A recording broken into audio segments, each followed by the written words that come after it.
ಪ್ರಿಯ ವೀಕ್ಷಕರಿಗೆಲ್ಲ ನನ್ನ ನಮಸ್ಕಾರಗಳು.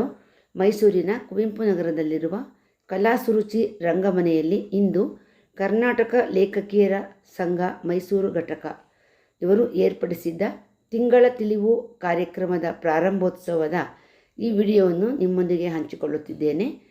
ಈ ಕಾರ್ಯಕ್ರಮದ ಮೂಲಕ ಮೈಸೂರು ಜಿಲ್ಲೆಯ ಸಮಸ್ತ ಕನ್ನಡ ಲೇಖಕಿಯರಿಗೆ ಒಂದು ಸಮರ್ಥ ವೇದಿಕೆಯನ್ನು ನೀಡುತ್ತಿರುವ ಘಟಕದ ರೂವಾರಿಗಳಿಗೂ ಸರ್ವ ಸದಸ್ಯರುಗಳಿಗೂ ನನ್ನ ವಂದನೆಗಳು. ನನಗೆ ಈ ಸದವಕಾಶವನ್ನು ಕಲ್ಪಿಸಿಕೊಟ್ಟ ಘಟಕದ ಮುಖ್ಯ ಅಧ್ಯಕ್ಷರಾದ ಶ್ರೀಮತಿ ಉಷಾ ನರಸಿಂಹನ್ರವರಿಗೂ ನನ್ನ ಹೃತ್ಪೂರ್ವಕ ಧನ್ಯವಾದಗಳನ್ನು ತಿಳಿಸುತ್ತೇನೆ. ವೈಯಕ್ತಿಕವಾಗಿ ನನಗೆ ಈ ಕಾರ್ಯಕ್ರಮವನ್ನು ಆಸಕ್ತಿಯಿಂದ ವಿಡಿಯೋ ಮಾಡಲು ಮುಖ್ಯ ಪ್ರೇರೇಪಕರು ನಮ್ಮ ಅಮ್ಮ, ನಿವೃತ್ತ ಶಿಕ್ಷಕಿಯಾಗಿದ್ದವರು.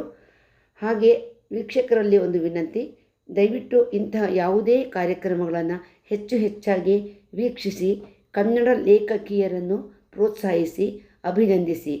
ಧನ್ಯವಾದಗಳು. ನಮಸ್ಕಾರ. ಈ ದಿವಸ ತಿಂಗಳ ತಿಳಿವು ಲೇಖಕಿಯರ ಸಂಘ ಮೈಸೂರು ಘಟಕದಿಂದ ತಿಂಗಳಿಗೊಂದು ಕಾರ್ಯಕ್ರಮ, ಮೈಸೂರು ಜಿಲ್ಲಾ ಲೇಖಕಿಯರ ಒಂದು ಕೃತಿಯ ಚರ್ಚೆ ಮತ್ತು ವಿಚಾರ ಸಂಕಿರಣದ ರೀತಿಯಲ್ಲಿ ಕಾರ್ಯಕ್ರಮವನ್ನು ಈ ದಿನ ಆರಂಭ ಮಾಡಿದ್ದೀವಿ. ಎಲ್ಲ ಲೇಖಕಿಯರು ಖಂಡಿತ ನೋಡಬೇಕು.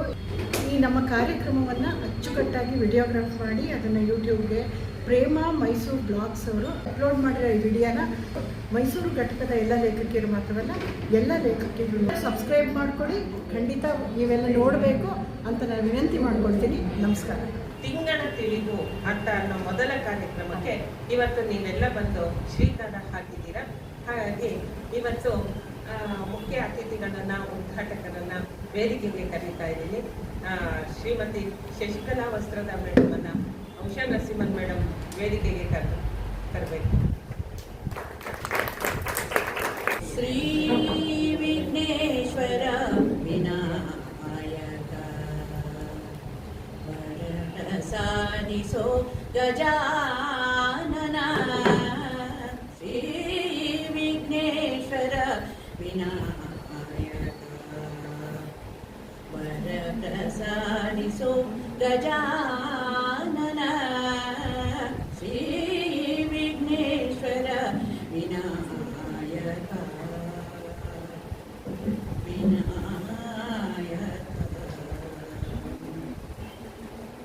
ಸುಮುಖನೆ ಹೇರಂಬ ಏಕದಂತನೇ, ಸುರಮುನಿ ವಂದಿತನೆ ಗಜಕರ್ಣನೆ.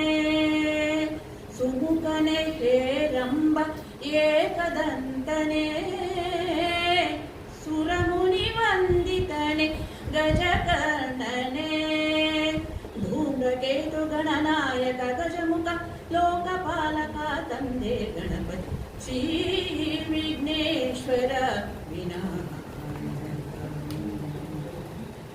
ಭಾದ್ರಪದ ಶುಕ್ಲ ಚೌತಿ ನಿನ್ನ ಪೂಜಿಸೆ, ಭಕ್ತಗೆ ನೀಡುವೆನಿ ಸರ್ವಮಂಗಳ. ಭಾದ್ರಪದ ಶುಕ್ಲ ಚೌತಿ ನಿನ್ನ ಪೂಜಿಸೆ, ಭಕ್ತಗೆ ನೀಡುವೆನಿ ಸರ್ವಮಂಗಳ. ಭಾಗ್ಯದಾತ ಗಜ ವಂದಿತ ಗಣಪತಿ, ಭಾಗ್ಯದಾತ ಗಜ ವಂದಿತ ಗಣಪತಿ. ಬಾಳ ಬೆಳಗಿ ನೀಡೋ ಸನ್ಮತಿ. ಶ್ರೀ ವಿಘ್ನೇಶ್ವರ ವಿನಾಯಕ ವರ ಪ್ರಸಾದಿಸೋ, ವರ ಪ್ರಸಾದಿಸೋ, ವರ ಪ್ರಸಾದಿಸೋ ಗಜಾನನ. ಶ್ರೀ ವಿಘ್ನೇಶ್ವರ ವಿನಾಯಕ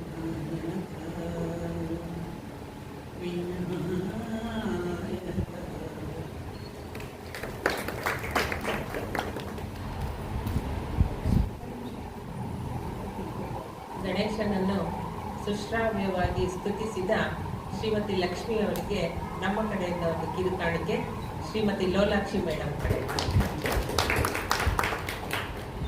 ಕರ್ನಾಟಕ ಲೇಖಕಿಯರ ಸಂಘದಿಂದ ಕಾರ್ಯಕ್ರಮವನ್ನು ಪ್ರಾರಂಭ ಮಾಡ್ತಾ ಇದ್ದೀವಿ. ಈ ಪ್ರಾರಂಭಕ್ಕೆ ಉದ್ಘಾಟನೆಯನ್ನ ಮಾಡ್ತಾ ಇರೋರು ನಮ್ಮ ಹಿರಿಯ ಲೇಖಕರಾದ ರಾಜ್ಯಾಧ್ಯಕ್ಷರಾಗಿದ್ದ ಕರ್ನಾಟಕ ಲೇಖಕಿಯರ ಸಂಘದ ಶಶಿಕಲಾ ವಸ್ತ್ರದ ಮೇಡಮ್ ಇಂದು ಉದ್ಘಾಟಕರಾಗಿ ಆಗಮಿಸಿದ್ದಾರೆ. ಅವರಿಗೆ ನನ್ನ ಹೃತ್ಪೂರ್ವಕವಾದ ಮತ್ತು ಕರ್ನಾಟಕ ಲೇಖಕಿಯರ ಸಂಘದ ಪರವಾಗಿ ಹೃತ್ಪೂರ್ವಕವಾದ ಸ್ವಾಗತವನ್ನ ಕೊಡ್ತಾ ಇದ್ದೀನಿ. ಹಾಗೆ ಮೈಸೂರು ಜಿಲ್ಲೆಯ ಘಟಕದ ಅಧ್ಯಕ್ಷರಾದ ಶ್ರೀಮತಿ ಉಷಾ ನರಸಿಂಹನ್ ಅವರಿಗೂ ಕೂಡ ಸ್ವಾಗತವನ್ನ ಕೋರ್ತಾ ಇದ್ದೀನಿ. ಇವತ್ತು ಪ್ರಬಂಧ ಮಂಡನೆ ಮಾಡಲು ಕೆರೋಡಿ ಲೋಲಾಕ್ಷಿ ಮೇಡಮ್, ಗಾಯತ್ರಿ ಸುಂದರೇಶ್ ಮತ್ತು ನಿವೇದಿತಾ ಹೆಚ್ ಈ 3 ಜನರು ಕೂಡ ವೇದಿಕೆಯಲ್ಲಿ ಉಪಸ್ಥಿತರಾಗಿದ್ದಾರೆ. ಅವರಿಗೂ ಕೂಡ ಸಂಘದ ಪರವಾಗಿ ಸ್ವಾಗತವನ್ನ ಕೋರ್ತಾ ಇದ್ದೀನಿ. ಎಲ್ಲಕ್ಕಿಂತ ಹೆಚ್ಚಾಗಿ ಇವತ್ತು ಹಿರಿಯರಾದ ನಮ್ಮ ಲೀಲಾವತಿ ಮೇಡಮ್ ಕೂಡ ಇವತ್ತು ಆಗಮಿಸಿದ್ದಾರೆ. ಅವರು ಇಲ್ಲಿ ಉಪಸ್ಥಿತರಿರೋದೇ ನಮ್ಗೆಲ್ಲರಿಗೂ ಒಂದು ಭುಜಬಲ ಅಂತ ಹೇಳ್ಬಹುದು. ಅವರಿಗೂ ಕೂಡ ಎಲ್ಲರ ಪರವಾಗಿ ಸ್ವಾಗತವನ್ನ ಕೋರ್ತಾ ಇದ್ದೀವಿ. ಬಳಗದ ಎಲ್ಲ ಸದಸ್ಯರು ಕೂಡ ಇಲ್ಲಿದ್ದಾರೆ. ಜೊತೆಗೆ ಶೈಲಜಾ ಮೇಡಮ್ ಬಂದಿದ್ದಾರೆ. ತಿಪ್ಪೇರುದ್ರಸ್ವಾಮಿ ಅವರ ಮಗಳು ನಮ್ಮ ಶೈಲಜಾ ಮೇಡಮ್, ಉಷಾದೇವಿ ಮೇಡಮ್, ಹಾಗೆ ನಮ್ಮ ಸಮತಾ ಅಧ್ಯಯನ ಕೇಂದ್ರದ ಸಬಿಹಾ ಭೂಮಿಗೌಡ ಮೇಡಮ್ ಎಲ್ಲರೂ ಕೂಡ ಇವತ್ತು ಉಪಸ್ಥಿತರಿದ್ದಾರೆ. ಆಮೇಲೆ ಕನ್ನಡ ಓದುಗರ ಒಕ್ಕೂಟದ ಸದಸ್ಯರು ಕೂಡ ಇಲ್ಲಿದ್ದಾರೆ. ಪಲ್ಲವಿ, ದೀಪ ಹಾಗೆ ಎಲ್ಲರೂ ಕೂಡ ಇಲ್ಲಿ ಇದ್ದಾರೆ. ಅವರಿಗೂ ಕೂಡ ಎಲ್ಲರ ಪರವಾಗಿ ನಮ್ಮ ಸಂಘದ ಪರವಾಗಿ ಸ್ವಾಗತವನ್ನ ಕೋರ್ತಾ ಇದ್ದೀನಿ. ಇವತ್ತು ಆಸಕ್ತಿಯಿಂದ ಕೆಲವರೆಲ್ಲ ಬಂದಿದ್ದಾರೆ. ನಮ್ಮ ಗೋವಿಂದಾಚಾರ್ಯ ಬಂದಿದ್ದಾರೆ. ಪ್ರತಿಯೊಂದಕ್ಕೂ ಕೈ ಜೋಡಿಸುವ ಶ್ರೀಮತಿ ಮುಂತಾದ ಎಲ್ಲ ಸದಸ್ಯರು ಕೂಡ ಇವತ್ತು ಇಲ್ಲಿ ಇದ್ದೀರಾ. ನಿಮ್ಮೆಲ್ಲರಿಗೂ ಕೂಡ ಸ್ವಾಗತವನ್ನ ಕೋರ್ತಾ ಇದ್ದೀನಿ. ಎಲ್ಲಕ್ಕಿಂತ ಮುಖ್ಯವಾಗಿ ನಮ್ಮ ಸುಜಾತಾ ರವೀಶ್ಗೆ ಸ್ವಾಗತ ಹೇಳಬೇಕು. ಯಾಕೆ ಅಂತ ಅಂದ್ರೆ ಅವರು LIC ಒಂದು ಸಂಸ್ಥೆಯಿಂದ ನಿರ್ಗಮಿಸಿದ್ದಾರೆ, ಅಂದ್ರೆ ನಿವೃತ್ತಿ ಹೊಂದಿದ್ದಾರೆ. ಅವರು ಇವತ್ತಿನ ಒಂದು ಪ್ರಾಯೋಜಕತ್ವವನ್ನು, ಉಪಹಾರದ ಪ್ರಾಯೋಜಕತ್ವವನ್ನು ವಹಿಸಿಕೊಂಡಿದ್ದಾರೆ. ಅವರಿಗೆ ಇವತ್ತು ನಾನು ವಿಶೇಷವಾದ ಸ್ವಾಗತವನ್ನ ಕೋರ್ತಾ ಇದ್ದೀನಿ. ಪ್ರೇಮ ಅವರು ಯೂಟ್ಯೂಬ್ ಚಾನೆಲ್ ಆಗ್ತಾ ಇದ್ದಾರೆ. ಅವ್ರಿಗೂ ಕೂಡ ಎಲ್ಲರ ಪರವಾಗಿ ಸ್ವಾಗತವನ್ನ ಕೋರ್ತಾ ಇದ್ದೀನಿ. ನಮ್ಮ ಪ್ರತಿ ತಿಂಗಳು ನಮ್ಮ ಕಾರ್ಯಕ್ರಮ ಏನಾಗುತ್ತೋ ಪ್ರತಿ ತಿಂಗಳು ಅದರ ಎಲ್ಲ ಜವಾಬ್ದಾರಿಯನ್ನ ಅವರು ಹೊರ್ತಾ ಇದ್ದಾರೆ. ಅವ್ರಿಗೂ ಕೂಡ ವಿಶೇಷವಾದ ಸ್ವಾಗತವನ್ನ ನಾನು ಕೋರ್ತಾ ಇದ್ದೀನಿ. ಎಲ್ಲರಿಗೂ ಕೂಡ ಹೃತ್ಪೂರ್ವಕವಾದ ಸ್ವಾಗತವನ್ನ ಕೋರಿ ನನ್ನ ಈ ಸ್ವಾಗತ ಕಾರ್ಯಕ್ರಮವನ್ನು ಮುಗಿಸ್ತಾ ಇದ್ದೀನಿ. ಎಲ್ಲರಿಗೂ ವಂದನೆ. ಈಗ ಉಷಾ ನರಸಿಂಹನ್ ಅವರು ಪ್ರಾಸ್ತಾವಿಕ ನುಡಿಯನ್ನ ಆಡಲಿದ್ದಾರೆ. ಎಲ್ಲರಿಗೂ ನಮಸ್ಕಾರ. ತುಂಬ ಸಂತೋಷ ಆಗ್ತಾ ಇದೆ ನನಗೆ. ಕರ್ನಾಟಕ ಲೇಖಕಿಯರ ಸಂಘ ಮೈಸೂರು ಘಟಕ ಒಂದು ಮಹತ್ವದ ತಿಂಗಳ ತಿಳಿವು ಅನ್ನುವ ಹೆಸರಿನಲ್ಲಿ ತಿಂಗಳಿಗೊಬ್ಬರು ಲೇಖಕಿಯ ಕೃತಿಯನ್ನು ನಾವು ಚರ್ಚೆ ಮಾಡಬೇಕು, ಅದ್ರ ಕುರಿತು ಪ್ರಬಂಧ ಮಂಡನೆ ಮಾಡಬೇಕು, ಸಂವಾದ ಮಾಡಬೇಕು ಅನ್ನೋ ಆಶಯದಿಂದ ಈ ಕಾರ್ಯಕ್ರಮವನ್ನು ಶುರು ಮಾಡ್ತಾ ಇದ್ದೀವಿ. ನಮ್ಮ ಮುಖ್ಯವಾದ ಉದ್ದೇಶ ಮೈಸೂರು ಜಿಲ್ಲೆಯ ಲೇಖಕಿಯರನ್ನು ಮಾತ್ರ ನಾವು ಫೋಕಸ್ಗೆ ತಗೊಳ್ತಾ ಇದ್ದೀವಿ. ಯಾರ್ಯಾರು ಇಲ್ಲಿ ನೆಲೆಸಿರೋರು ಆಗ್ಬೋದು, ಈಗ ಬಂದು ಅಥವಾ ಮುಂಚೆಯಿಂದ ಇರೋರು ಆಗ್ಬೋದು, ಒಟ್ಟಿನಲ್ಲಿ ಅವರು ಲೇಖಕಿಯಾಗಿರಬೇಕು, ಪುಸ್ತಕಗಳನ್ನು ಬರೆದಿರಬೇಕು, ಮೈಸೂರಿನವರಾಗಿರಬೇಕು. ನಾವು ಸೀನಿಯಾರಿಟಿ ಮತ್ತು ಪ್ರಯಾರಿಟಿ ಆ ಥರ ಏನೂ ಇಲ್ಲ.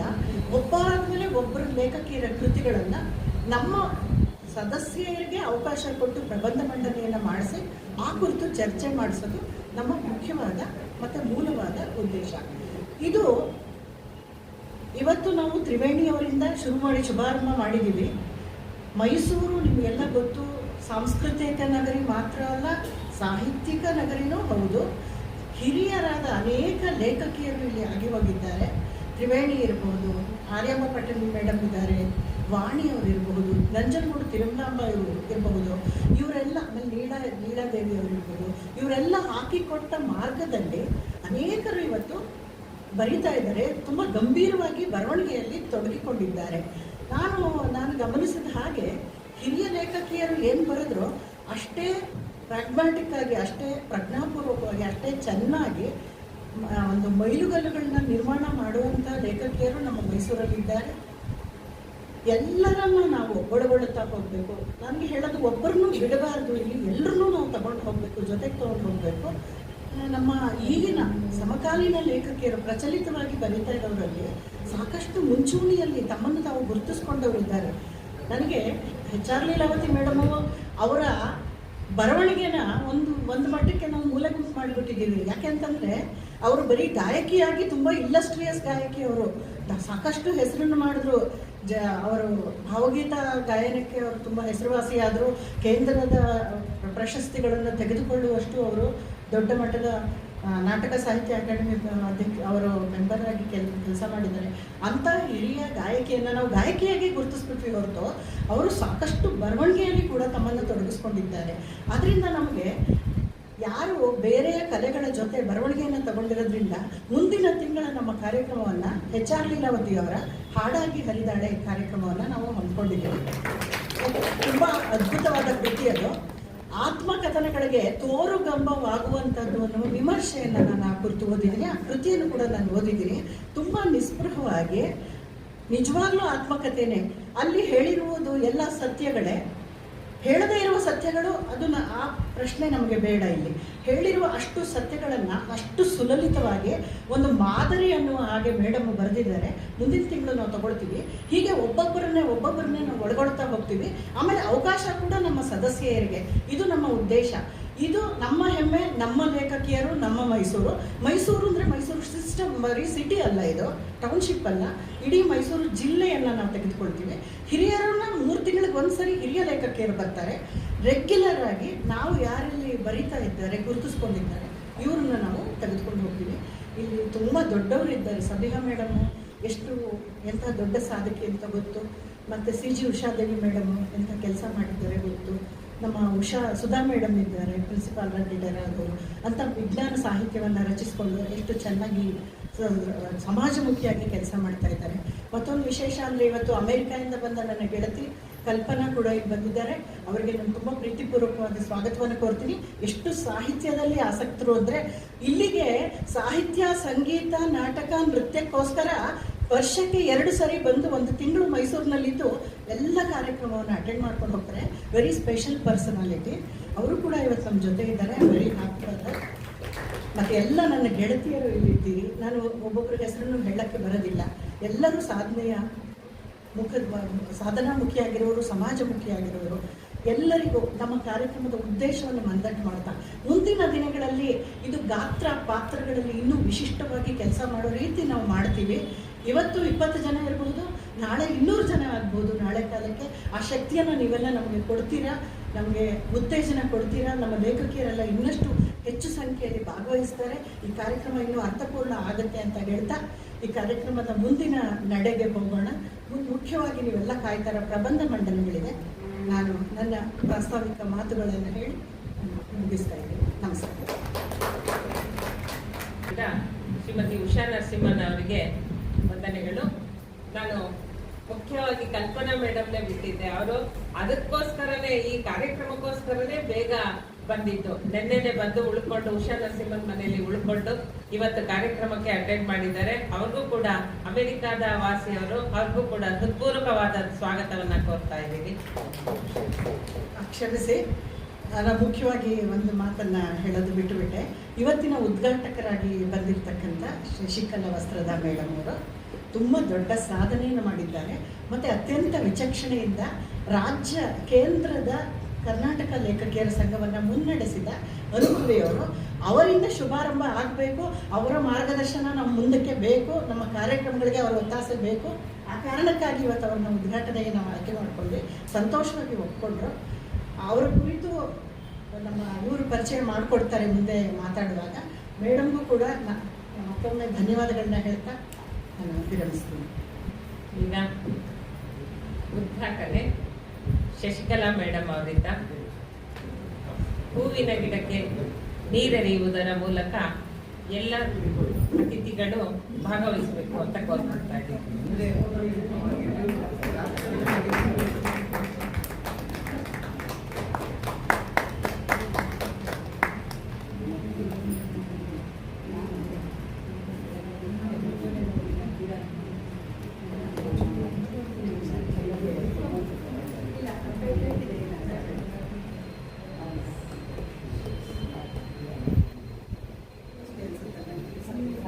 ತಿಂಗಳ ತಿಳಿವು ಕಾರ್ಯಕ್ರಮಕ್ಕೆ ಪ್ರೀತಿಯಿಂದ, ಸಂತೋಷದಿಂದ, ಆತ್ಮೀಯವಾಗಿ ಉದ್ಘಾಟನೆ ಮಾಡಿದ ಶ್ರೀಮತಿ ಶಶಿಕಲಾ ವಸ್ತ್ರದ ಮೇಡಮ್ ಇವಾಗ ಉದ್ಘಾಟನಾ ಭಾಷಣವನ್ನ ಮಾಡ್ತಾ ಇದ್ದಾರೆ. ಅದಕ್ಕೆ ಮೊದಲು ಅವರ ಒಂದು ಚಿಕ್ಕ ಪರಿಚಯವನ್ನ ಮಾಡ್ತಾ ಇದ್ದೀನಿ. ಅವ್ರದ್ದು ಪರಿಚಯ ಮಾಡೋದಕ್ಕೆ ತುಂಬಾ ಇದೆ. ಅವರ ಬರವಣಿಗೆ, ಸಾಹಿತ್ಯದ ಸೇವೆ, ಪ್ರತಿಯೊಂದನ್ನು ನಾವು ಪರಿಚಯ ಮಾಡ್ಬೋದು. ಆದ್ರೆ ಸಾಮಾನ್ಯವಾಗಿ ಅವರು ಎಲ್ರಿಗೂ ತಿಳಿದಿದ್ದಾರೆ. ಹಾಗಾಗಿ ಬಹಳ ಪುಟ್ಟದಾಗಿ ಅವರ ಪರಿಚಯವನ್ನ ಮಾಡ್ಕೊಡ್ತಾ ಇದ್ದೀನಿ. ಶ್ರೀಮತಿ ಶಶಿಕಲಾ ವಸ್ತ್ರದ ನಮ್ಮ ಕರ್ನಾಟಕ ಲೇಖಕಿಯರ ಸಂಘದ ರಾಜ್ಯಾಧ್ಯಕ್ಷರಾಗಿದ್ದವರು. ಇವರ ಕವಿತೆ ಮತ್ತು ಲೇಖನಗಳು ಇಂಗ್ಲಿಷ್, ಹಿಂದಿ, ಮರಾಠಿ, ತೆಲುಗು, ಉರ್ದು ಭಾಷೆಗಳಿಗೆ ಅನುವಾದಗೊಂಡಿವೆ. ದೆಹಲಿಯ ಜ್ಞಾನಪೀಠ ಪ್ರಕಾಶನವು ಇವರ ಕವಿತೆಗಳನ್ನು ಹಿಂದಿಗೆ ಅನುವಾದಿಸಿ ಭಾರತೀಯ ಕವಿತಾಯೆ ಎಂಬ ಸಂಕಲನದಲ್ಲಿ ಪ್ರಕಟಪಡಿಸಿವೆ. ಉಪನ್ಯಾಸಕರಾಗಿ 1972ರಲ್ಲಿ ಸರ್ಕಾರಿ ಸೇವೆಗೆ ಸೇರಿ 2006ರಲ್ಲಿ ಪ್ರಾಚಾರ್ಯರಾಗಿ ನಿವೃತ್ತರಾದರು. ಒಟ್ಟು 22 ಕೃತಿಗಳನ್ನು ಪ್ರಕಟಿಸಿದ್ದಾರೆ. ಕೆಲವು ಲೇಖನ, ಕವಿತೆಗಳು ಯೂನಿವರ್ಸಿಟಿ ತರಗತಿಗಳಿಗೆ ಪಠ್ಯಗಳಾಗಿವೆ. ಇವರ ಬದುಕು, ಬರಹದ ಕುರಿತು PhD ಪ್ರಬಂಧಗಳು ಕೂಡ ಬಂದಿವೆ. ಕರ್ನಾಟಕ ಸಾಹಿತ್ಯ ಅಕಾಡೆಮಿ ಪ್ರಶಸ್ತಿಯನ್ನೊಳಗೊಂಡಂತೆ ನಾಡಿನ ಎಲ್ಲ ಪ್ರಶಸ್ತಿಗಳು ಇವರಿಗೆ ಲಭಿಸಿವೆ. ಪ್ರಶಸ್ತಿಯ ಪಟ್ಟಿನೇ ಇಷ್ಟುದ್ದ ಇದೆ, ಅಷ್ಟನ್ನು ನಾನು ಹೇಳಲಿಲ್ಲ. ಮುಖ್ಯವಾದ ಕೆಲವು ಪ್ರಶಸ್ತಿಗಳನ್ನು ಮಾತ್ರ ಇಲ್ಲಿ ಹೇಳ್ತಾ ಇದ್ದೀನಿ. ಇನ್ನೊಂದು, ಇವರ ಮುಖ್ಯ ಕಾರ್ಯವೆಂದರೆ ಮರಣೋತ್ತರ ದೇಹದಾನ ಮಾಡಿರುವುದು. ಇನ್ನೂ ಸಾಕಷ್ಟಿದೆ, ಸಿಕ್ಕಿದ್ದಿಷ್ಟು ಸಾಕು ಅಂತ ಅಂದ್ಬಿಟ್ಟು ಇಷ್ಟು ಮಾತ್ರ ಹೇಳ್ತಾ ಇದ್ದೀನಿ. ಇವರ ಅನುಮತಿ ಪಡೆದು ಇವರು ಫೇಸ್ಬುಕ್ ಅಲ್ಲಿ ಪ್ರತಿ ದಿವಸ ಸಿಗ್ತಾರೆ ನನಗೆ. ಫೇಸ್ಬುಕ್ ಅಲ್ಲಿ ಇವರ ಕವನ ಆಗ್ಲಿ, ಇವರ ಗುಡ್ ಮಾರ್ನಿಂಗ್ ಆಗ್ಲಿ, ಅಥವಾ ಯಾವ್ದೋ ಒಂದು ಸೂಕ್ತಿ ಆಗ್ಲಿ ಇವ್ರದ್ದು ಸಿಗ್ತಾ ಇರುತ್ತೆ. ಇವರ ಅನುಮತಿ ಪಡೆದು ಅವ್ರದ್ದೊಂದು ಕವನ ಇತ್ತು, ಚಿಕ್ಕದು ಪುಟ್ಟ ಕವನ. ಅದನ್ನ ಓದ್ಬಿಟ್ಟು ಅವರ ಸ್ವಭಾವವನ್ನ, ಅವರ ಹಾಸ್ಯ ಪ್ರಜ್ಞೆಯನ್ನ ಪರಿಚಯ ಮಾಡ್ಕೊಡ್ಬೇಕು ಅಂತ ಅನ್ಕೊಳ್ತಿದ್ದೀನಿ. ಸಮಾನತೆ, ಕವನದ ಶೀರ್ಷಿಕೆ ಸಮಾನತೆ. ನಾವಿಬ್ಬರು ಎಂಥ ಆದರ್ಶ ದಂಪತಿಗಳು ಅಂತೀರಿ. ನಾವಿಬ್ಬರು ಎಂಥ ಆದರ್ಶ ದಂಪತಿಗಳು ಅಂತೀರಿ. ನಮ್ಮವರು ನೀರು ತರ್ತಾರ್ರಿ ಸರಾಸರ, ನಾನು ಜಳಕ ಮಾಡ್ತೀನ್ರಿ ಜಳ ಜಳ. ಅವರು ಅಡಿಗೆ ಮಾಡ್ತಾರ್ರಿ ಕಾಯಿ ಪಲ್ಯ ಕತ್ತರಿಸಿ, ನಾನು ಊಟ ಮಾಡ್ತೀನರಿ ಬಾಯಿ ಚಪ್ಪರಿಸಿ. ಅವರು ಅಂಗಡಿ ಸಾಮಾನು ತರೋ ಮುಂದ, ನಾ ಚಾ ಕುಡಕೋಂತ ಟಿವಿ ಮುಂದ. ಕೇಳಿದಿರೋ ಇಲ್ಲೋ ಸಮನಾಗಿ ಕೆಲಸ ಹಂಚಿಕೊಂಡು ಸುಖದಿಂದ ಇರೋದರ ಹೆಂಗರಿ, ಮತ್ತ ನಿಮ್ಮ ನಿಮ್ಮ ಮನೆಯಾಗ ಹೆಂಗ್ರಿ ಅಂದ್ರೆ ಅವರ ಈ ಹಾಸ್ಯ ಪ್ರಜ್ಞೆ ಅವರನ್ನ ಆರೋಗ್ಯವಾಗಿ, ಆನಂದವಾಗಿ ಇಟ್ಟಿದೆ ಅಂತ ಅಂದ್ಬಿಟ್ಟು ನಾನಾದ್ರೂ ಅನ್ಕೊಳ್ತೀನಿ. ಅವರ ಈ ಒಂದು ಕವನ ಓದೋದಕ್ಕೆ ಅವ್ರ ಅನುಮತಿ ಕೊಟ್ಟಿದ್ದಕ್ಕೆ ನನಗೆ ಸಂತೋಷ ಆಯ್ತು. ಅವರು ಈಗ ಬಂದು ನಾಲ್ಕು ಮಾತುಗಳನ್ನ ಮಾಡಬೇಕು ಅಂತ ಕೇಳ್ಕೊಳ್ತಾ ಇದ್ದೀನಿ. ಆತ್ಮೀಯ ಗೆಳತಿಯರೇ, ನಿಮಗೆಲ್ಲರಿಗೂ ನನ್ನ ನಮಸ್ಕಾರಗಳು. ಈ ಕಾರ್ಯಕ್ರಮದ ಪ್ರಾರಂಭೋತ್ಸವದ ಬಗ್ಗೆ ಹುಷಾರು ಮಾತಾಡಿದಾಗ ನನಗೆ ಖುಷಿ ಆಯಿತು. ಯಾಕೆಂದರೆ ನಮ್ಮ ಲೇಖಕಿಯರು ಬರೀ ಓದೋದು ಅಥವಾ ಬೇರೆ ಬೇರೆ ಕಾರ್ಯಕ್ರಮಗಳಲ್ಲಿ ಭಾಗವಹಿಸೋದಕ್ಕಿಂತಲೂ ಹೀಗೆ ನಿರ್ದಿಷ್ಟವಾಗಿ ಒಬ್ಬ ಲೇಖಕಿಯ ಒಂದು ಕೃತಿಯ ಬಗ್ಗೆ ವಿಚಾರ ಮಾಡೋದು, ಇಂಥ ಕಾರ್ಯಕ್ರಮಗಳು ಆಗ್ತಾ ಇದ್ದರೆ ನಮ್ಮ ಮೈಸೂರಿನ ಎಲ್ಲ ಲೇಖಕಿಯರ ಪರಿಚಯವನ್ನು ನೀವು ಎತ್ಕೊಂಡಿದ್ದಕ್ಕೆ ನನಗೆ ಸಂತೋಷ ಆಗಿದೆ. ಮಾಸ್ತಿಯರು ನಮ್ಮ ಅಖಿಲ ಭಾರತ ಮಹಿಳಾ ವರ್ಷದ ದಿನಾಚರಣೆಗೆ ಬೆಂಗಳೂರಿಗೆ ಬಂದಿದ್ದರು. ಅವಾಗ ಕಮಲಾಂಕನವರು, ಅನುಪಮ ನಿರಂಜನ್ ಅವರು, ನಮ್ಮ ಕಡೆ ಗೀತಾ ಕುಲಕರ್ಣಿಯವರು, ಗೀತಾ ನಾಗಭೂಷಣ್ ಅವರು, ಆಮೇಲೆ ಶಾಂತಾ ಅವರು, ವಾಣಿಯವರು, ವೀಣಾ ಅವರು, ಹೀಗೆ ಬಹಳ ಜನ ಕೌಟುಂಬಿಕ ಸಮಸ್ಯೆಗಳನ್ನೇ ಎತ್ತಿ ಎತ್ತಿ ಬರೀತಿದ್ರು. ನಮ್ಮ ಜಾನಪದ ಗೀತೆಗಳಲ್ಲೂ ಅದೇ ಬರುತ್ತೆ. ಗಂಡ ಹೇಳದಕ್ಕೆ ಕೊಟ್ಟರು, ಅತ್ತಿನ ಮನೆಯೊಳಗೆ 60 ಬಂಗಾಳ, ಇವೆಲ್ಲ ನಮ್ಮ ತಲೆಯಲ್ಲಿ ತುಂಬಿದ್ದು ಬರೀ ಅದೇ. ನಾನು ಒಂದು ವಸ್ತು ಅಷ್ಟೆ. ಈ ಹೊಸ ತಲೆಮಾರಿನ ಲೇಖಕಿಯರು ಬಂದ ಮೇಲೆ ಒಂಚೂರು ನಾವು ಸುಧಾರಣೆ ಆಗಬೇಕು ಅಥವಾ ಸುಧಾರಣೆ ಮಾಡಬೇಕು ಅಂದರೆ ಕುಟುಂಬ ಬಿಡಬೇಕು ಅಂತ ಏನಲ್ಲ, ಕುಟುಂಬ ಇಲ್ಲದೇನೆ ಮಾಡಬೇಕು ಅಂತ ಏನಿಲ್ಲ, ಸಹಬಾಳ್ವೆನೇ ಅಲ್ಲ ಮುಖ್ಯ ಅನ್ನೋದು. ಹೆದರ್ಕೋಬೇಕಾದ ಅವಶ್ಯಕತೆ ಇಲ್ಲ ಅನ್ನೋದು. ಸುಮ್ಮನೆ ನಗದ್ವಿ ನಾವು ಅಷ್ಟೇ, ಹೊಟ್ಟೆ ಒಳಗೆ ಸಟ್ಟ ಇಟ್ಕೊಂಡೆ. ಹೊರಗೆ ಹಾಗಿರಲಿ ಅನ್ನೋದು ಕವಿಯ ಆಶೆ. ಅದನ್ನು ಒಂದು ಕಾಲ ಬರಲಿ. ಅವುಗಳಲ್ಲಿ ಈ ಧಾರಾವಾಹಿಗಳನ್ನ ನೋಡ್ರಿ, ಕನ್ನಡ ಧಾರಾವಾಹಿಗಳನ್ನ ನೋಡೋದು ಬಿಟ್ಟೆ ಎಲ್ಲಿ ಕಡ್ತು ಅಂತೇಳಿ. ಬೆಳಿಗ್ಗೆದ್ರೆ ಪೂಜೆ, ಜಾತಕ, ದೇವರು. ರಾತ್ರಿ ಆದರೆ ದೆವ್ವ, ಪ್ರೇತ, ಭೂತ, ನಡುವೆ ಬರುವ ಹೆಣ್ಮಕ್ಳು ಇರ್ತಾರೆ ಧಾರಾವಾಹಿ. ನಾವು ಸಣ್ಣದ ನಾಟಕಗಳಲ್ಲಿ ಖಳನಾಯಕ ಗಂಡಸರುತ್ತಿದ್ರಿ. ಈಗ ಪ್ರತಿ ಧಾರಾವಾಹಿ 2-3 ಮಂದಿ ಹೆಣ್ಮಕ್ಳು ಖಳನಾಯಕಿಯರು. ಒಂದು ಮನೋರಂಜನೆ ಅಲ್ಲ, ಹೆಣ್ಣಿಗೆ ಬಹಳ ಹೇಳ್ತಿದ್ರು. ಒಂದು ಕಲಾ ಮಾಧ್ಯಮ ಅಂದರೆ ಸಾಹಿತ್ಯನೇ ಇರಲಿ, ಸಿನಿಮಾನೇ ಇರಲಿ, ರಂಜನೆ ಬೋಧನೆ ಎರಡೂ ಇರಬೇಕು. ಬರೀ ಮನರಂಜನೆಗಾಗಿ ನೋಡೋದಲ್ಲ, ಅದರಲ್ಲಿ ಹೋದರೆ ನಮ್ಗೆ ಏನು ಕೊಡ್ತಾ ಇದ್ದಾರೆ, ಅವರು ಏನು ಸಂದೇಶ ಹೇಳ್ತಾ ಇದ್ದಾರೆ, ಗೃಹಿಣಿಯರಿಗಾಗಲಿ ಉದ್ಯೋಗಸ್ಥರಿಗಾಗಲಿ ಅಂಥವೆಲ್ಲ ಏನು ಕೊಡ್ತಾ ಇದ್ದಾರೆ ಅನ್ನೋದ್ರ ಕೂಡ ನಮ್ಮ ಲಕ್ಷ್ಯ ಇರಬೇಕು. ಅಂದರೆ ನಾವು ಇವತ್ತು ತ್ರಿವೇಣಿಯವ್ರದ್ದು, ಆಮೇಲೆ ಮುಂದಿನ ಸರ್ತಿ ಲೀಲಕ್ಕವ್ರದ್ದು ಓದ್ತೀವಿ, ಚರ್ಚೆ ಮಾಡ್ತೀವಿ. ಆದರೆ ನಾನು ಓದಿದ್ದಲ್ಲಿ ಆತ್ಮಚರಿತ್ರೆ, ಅವ್ರು ಎಷ್ಟು ವಿಲ್ ಪವರ್ ಅಂದರೆ ಅವರೇ ಹೇಳ್ತಾರೆ, ನನಗೆ ಪ್ರೀತಿ ಒಂದನ್ನು ಬಿಟ್ಟು ಏನು ಗೊತ್ತಲ್ಲ. ನಾವು ಅದನ್ನು ಅಳವಡಿಸ್ಬೋದು. ನಾವು ಬೇಗ ಸೋತ್ಬಿಡ್ತೀವಿ. ಸಾಕಾಗಿ ಹೋಗ್ತೀವಿ, ಈ ಸಂಸಾರ ಸಾಕಾಯ್ತು ಅನ್ನೋದ್ರಲ್ಲೇ ನಮ್ಮ ಜೀವನ. ಅದರ ಬೇಸ ಮಾಡೋದು ಇದೆಯಲ್ಲ, ಎದುರಿಸೋ ಛಾತಿ ಇದೆಯಲ್ಲ, ಅದು ನಮ್ಮ ಸಾಹಿತ್ಯದಿಂದ ನಮಗೆ ಪ್ರೇರಣೆ ಆಗುತ್ತೆ. ಅದನ್ನು ನಾವು ಹೆಚ್ಚು ಚರ್ಚೆ ಮಾಡಬೇಕು. ಸಮಕಾಲೀನ ಸಮಾಜ ಹೆಂಗಿದೆ ಅದನ್ನು ನಾವು ಹೆಂಗೆ ತಿದ್ದೋದಕ್ಕಂತ ಸಾಧ್ಯ ಇಲ್ಲ. ಧ್ವನಿ ಎತ್ಬೋದು, ಇದು ಅಲ್ಲ, ಇದು ಸರಿಯಲ್ಲ, ಇದು ತಪ್ಪು, ಇದು ಬಾರ್ದು, ಇದು ನಾವು ಇದಕ್ಕೆಲ್ಲ ಒಗ್ಗೂಡ್ತೀವಿ, ನಿಲ್ಲಿಸ್ತೀವಿ ಅಂತ ಹೇಳಿ. ಅದು ನಮ್ಮ ಸಾಹಿತ್ಯ ನಮ್ಮ ಮೇಲೆ ಬೀರುವಂಥ ಒಂದು ಪ್ರೇರಣೆ. ಏನು ದಿಟ್ಟವಾಗಿ ಬರೆದಿದ್ದಾಳೆ ಪಾಕಿಸ್ತಾನಿ ಹೆಣ್ಮಗಳವಳು.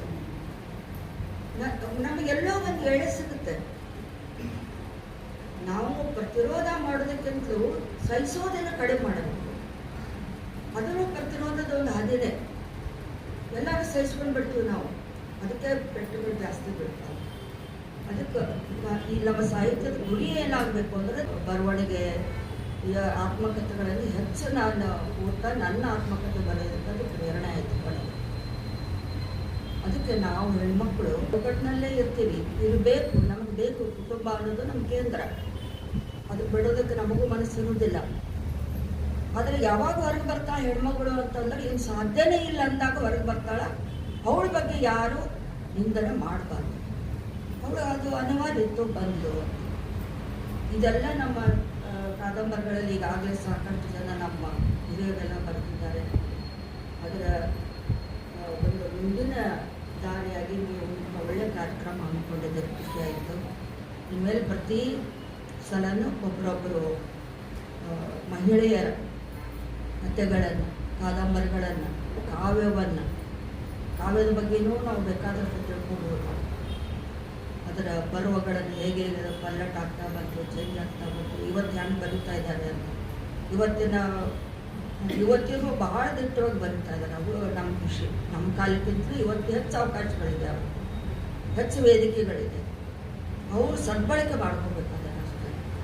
ಈಗ ಪರಸ್ಪರ ಬೆಳೀತಾ ಇರೋಣ, ಇದೊಂದು ಕಾಣಿಕೆಯಾಗಿ ಗಮಲಿ ಕಲೆ ಸಮಿತಿ ನಮ್ಮ ಹೆಸರಿಂದ ಅಂತ ಭಾವಿಸಿ ನಾನು ಮಾತನಾಡಿ.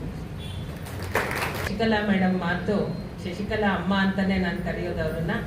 ಅವ್ರ ಮಾತು ಅನ್ನಿಸ್ಲಿಲ್ಲ. ಅವರ ಕಳಕಳಿ, ಅವರ ಒಂದು ಮನಸ್ಸಿನ ಆಳದ ಮಾತುಗಳು ಅಂತ ಅನ್ನಿಸ್ತು. ಎಷ್ಟೊಂದು ಕಳಕಳಿಯಿಂದ ಮಾತಾಡಿದ್ರು. ಅದು ಭಾಷಣ ಅಂತ ನನಗಂತೂ ಖಂಡಿತ ಅನ್ನಿಸ್ಲಿಲ್ಲ. ಅಮೃತ ಪ್ರೀತಮ್ ಕಥೆಗಳು ಓದಿದಾಗ ನಾನು ಹೀಗೆ ಎಷ್ಟೋ ಸಾರಿ ನನ್ನ ಕಣ್ಣಲ್ಲಿ ನೀರು ಹಾಕಿದ್ದೀನಿ.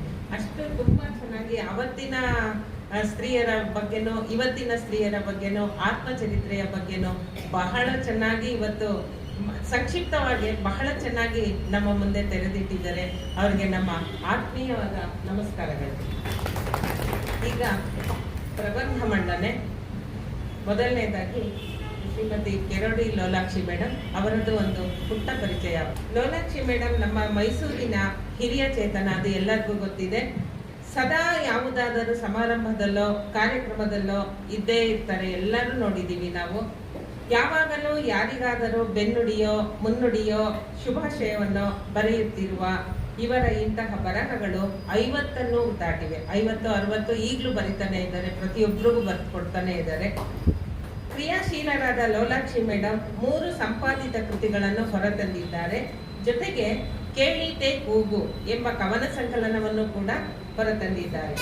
ಅಲ್ಲದೆ ಅಖಿಲ ಭಾರತ ಸಾಹಿತ್ಯ ಪರಿಷತ್ತು ಒಕ್ಕೂಟದ ಮಹಿಳಾ ವಿಭಾಗಕ್ಕೆ ಅಧ್ಯಕ್ಷರಾಗಿ ಇವರ ಕಾರ್ಯದಕ್ಷತೆಯನ್ನು ಮೆರೆಯುತ್ತಿದ್ದಾರೆ. ಈಗ ಮೇಡಮ್ ತಮ್ಮ ಪ್ರಬಂಧ ಮಂಡನೆಯನ್ನು ಮಾಡುತ್ತಾರೆ. ಪ್ರಬಂಧ ಮಂಡನೆಯ ವಿಷಯ ತ್ರಿವೇಣಿಯವರ ಬದುಕು ಬರಹದ ಬಗ್ಗೆ ಇವರು ಮಾತಾಡ್ತಾರೆ. ಎಲ್ಲ ಸಾಹಿತ್ಯ ಬಂಧುಗಳಿಗೆ ಗೌರವಪೂರ್ವಕವಾದ ನಮಸ್ಕಾರಗಳು. ನನ್ನ ಪ್ರಬಂಧ ಪ್ರಾರಂಭ ಮಾಡುವ ಮೊದಲು ಒಂದು ಮಾತನ್ನು ಹೇಳ್ತೀನಿ, ಅಪ್ರಸ್ತುತ ಅಂದುಕೊಳ್ಳದಿದ್ದರೆ.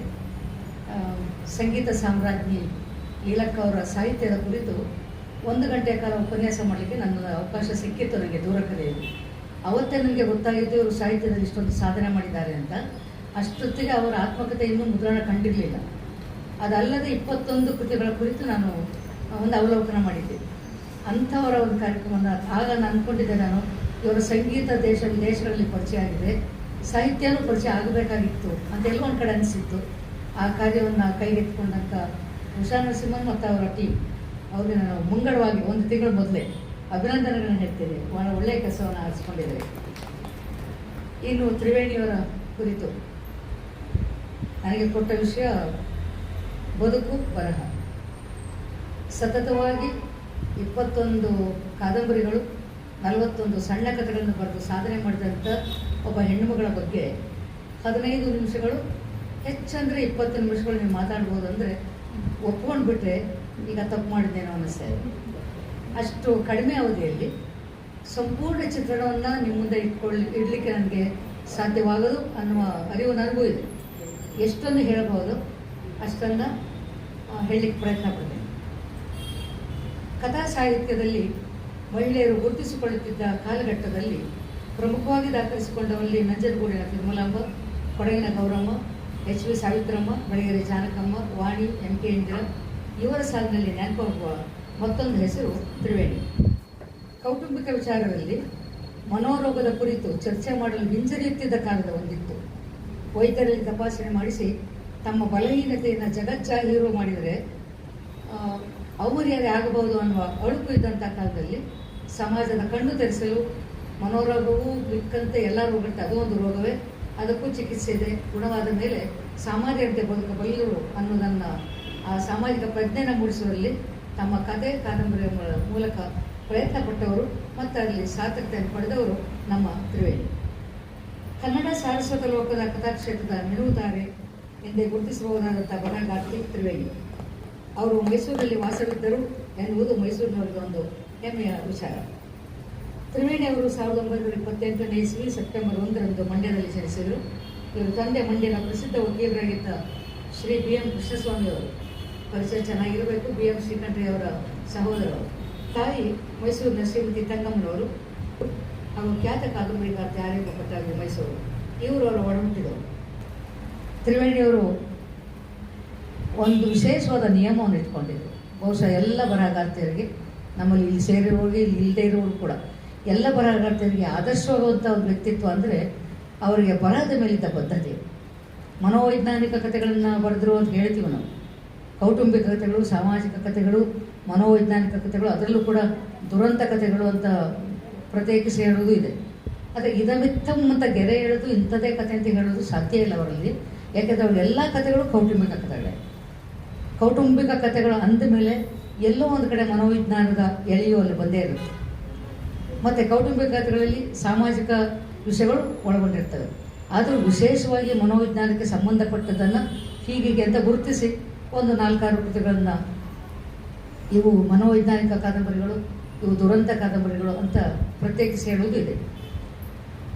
ನಾನು ಯಾತಕ್ಕೆ ಹೇಳಿದೆ ಅಂದರೆ ಅವರ ಬದ್ಧತೆಯ ಬಗ್ಗೆ ಹೇಳುವಾಗ ಡಾಕ್ಟರ್ ವಾಸುದೇವರಾಯರು ಅಂತ ಬೆಂಗಳೂರಿನ ನಿಮಾನ್ಸಲೆಲ್ಲ ಕೆಲಸ ಮಾಡ್ತಿದ್ದವರು.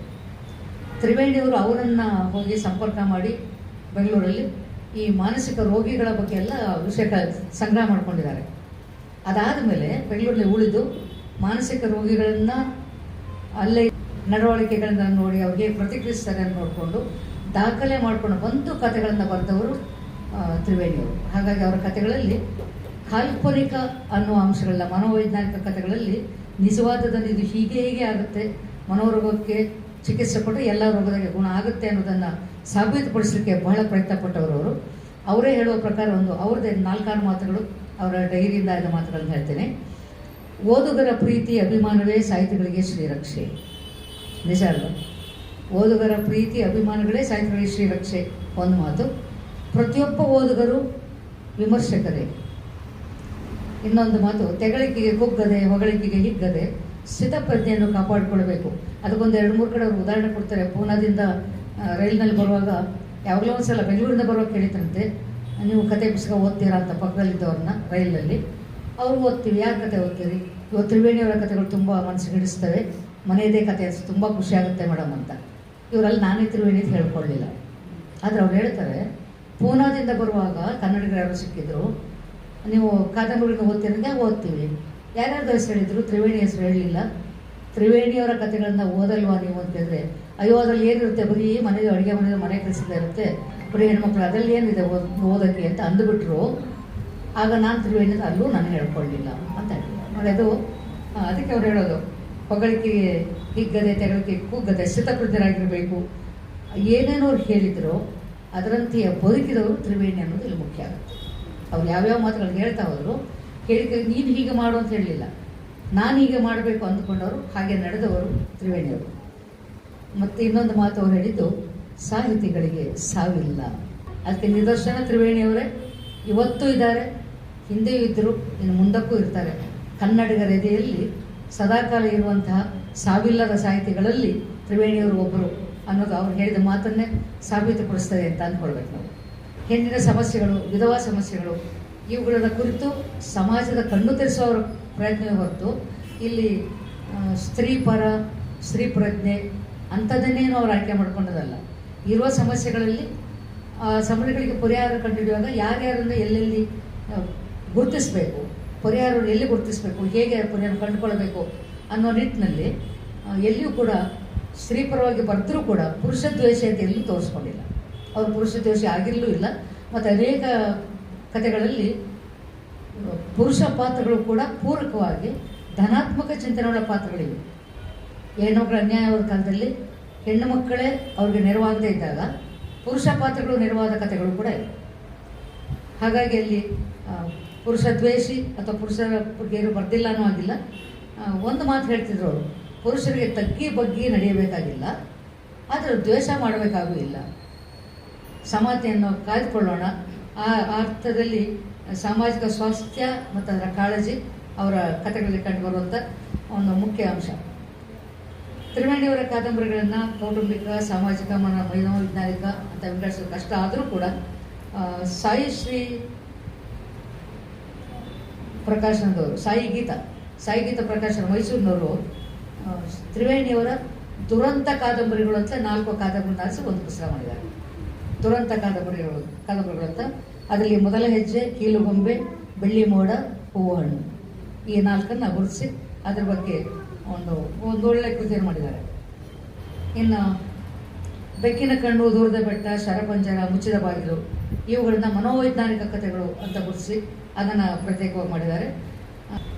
ಕೇವಲ 10 ವರ್ಷಗಳಲ್ಲಿ 21 ಕಾದಂಬರಿಗಳು ಸುಲಭ ಸಾಧ್ಯ ಅಲ್ಲ.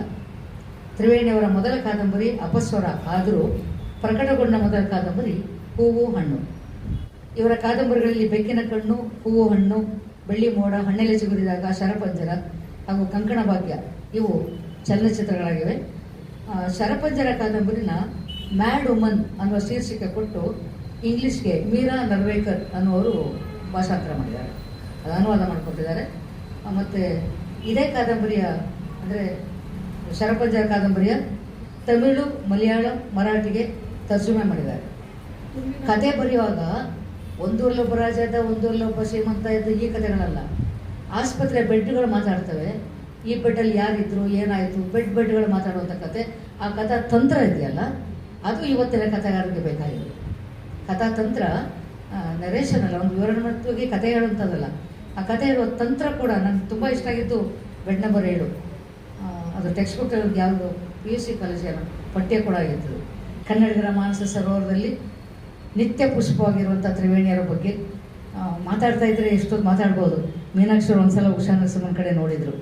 ನನಗೆ ಉಷಾ ನರಸಿಂಹನು ಪ್ರಬಂಧ ಮಂಡನೆಗೆ 15 ನಿಮಿಷಗಳಿವೆ, ನಿಮಗೆ ಕಾದಂಬರಿಯ ಬಗ್ಗೆ ಮಾತಾಡೋರಿಗೆ 15 ನಿಮಿಷ ಕೊಡ್ತೀವಿ, ಬದುಕು ಬರ ಮಾತಾಡಿದ್ರೆ ನೀವು 20 ನಿಮಿಷ ಮಾತಾಡ್ಬೋದು ಅಂದರು. ನಾನು ಈ ಪ್ರಬಂಧವನ್ನು ಸಿದ್ಧಪಡಿಸ್ಕೊಂಡು ಸಾಮಾನ್ಯವಾಗಿ ಸಿದ್ಧಪಡಿಸಿ ಟೈಮಲ್ಲಿ ಅಡ್ಜಸ್ಟ್ ಮಾಡೋರಲ್ಲ ನಾವು. ಈ ಟೀಚರ್ಸ್ ಆದವ್ರಿಗೆ 45 ನಿಮಿಷದ ಕ್ಲಾಸ್ಗೆ ಹೇಗೆ ಮುಗಿಸ್ಬೇಕು ಅಂತ ಗೊತ್ತಿರುತ್ತೆ. ಕೆಲವ್ರು ಅಂತಾರೆ ಬೆಲ್ ಹೊಡೆಯೋ ತನಕ ಅವ್ರು ನಿಲ್ಲಿಸಲ್ಲ ಅಂತ. ನಾನು ಒಪ್ಪಲ್ಲ.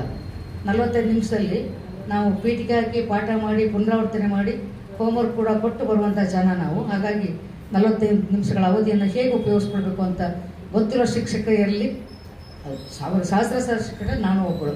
ಹಾಗಾಗಿ ನಾನು ಈ ಪ್ರಬಂಧವನ್ನು ಓದಿದೆ, ಸಮಯ ನೋಡಿಕೊಂಡೆ, 17 ನಿಮಿಷಗಳಾಗಿತ್ತು.